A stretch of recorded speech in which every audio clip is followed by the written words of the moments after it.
ဒီနေ့တော့တခွားသီးတုပ်လေးတုပ်စားအောင်နော်ငါးဟင်းချက်တာမလို့ငါးဟင်းနဲ့တုပ်တာရယ်ပြီးတော့ရှူးရှဲချင်းငံဆက်ရခိုင်တုပ်လေးရယ်နှစ်မျိုးပေါ့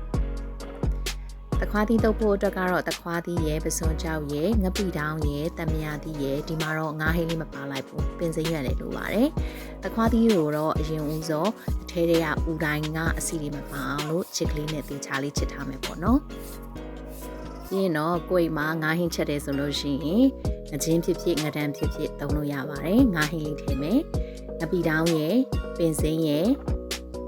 ရတာတော့ထည့်စရာမလိုတော့ဘူးเนาะပြီးရင်တမယာသီးလေးညှစ်ပြီးတော့တုပ်လိုက်မယ်ဆိုလို့ရှိရင်တော့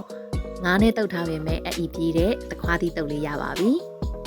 နောက်တစ်မျိုးကတော့ငါးမစားတဲ့သူတွေအတွက်ပစွန်ချောင်းမောင်းနဲ့တုပ်ပါမယ်လိုရာတွေကတော့ခုနအတိုင်းပါပဲငရုတ်သီးစိမ်းလေးပို့သားပဲရှိရပါတော့เนาะအဲ့တော့ချစ်ထားတဲ့တခွားသီးတွေကိုပင်စိမ်းရွက်လေးထည့်ထားပါမယ်ပြီးရင်တော့ငပိတောင်းနဲ့ငရုတ်သီးစိမ်းလေးထည့်မယ်ပစွန်ချောင်းမုတ်ထည့်မယ်တမယာသီးလေးညှစ်ပြီးတော့အရသာတွေနှံဆက်သွားတဲ့အထိဒီအထဲထဲကိုစိတ်ဝင်သွားတဲ့အထိနေပေးပါမယ်ဒါကတော့ရခိုင်တုပ်ပုံစံဖြစ်တဲ့အတွက်ကြောင့်မို့လို့စီရောထပ်ထည့်စရာမလိုဘူးပေါ့နော်သူရဲ့တမယာသီးချင်းချင်းအရသာရဲ့ငရုတ်သီးစိမ်းဆက်ဆက်အရသာရဲ့နဲ့လုံးဝရှူရှဲပွက်ထွက်သွားမှာပါ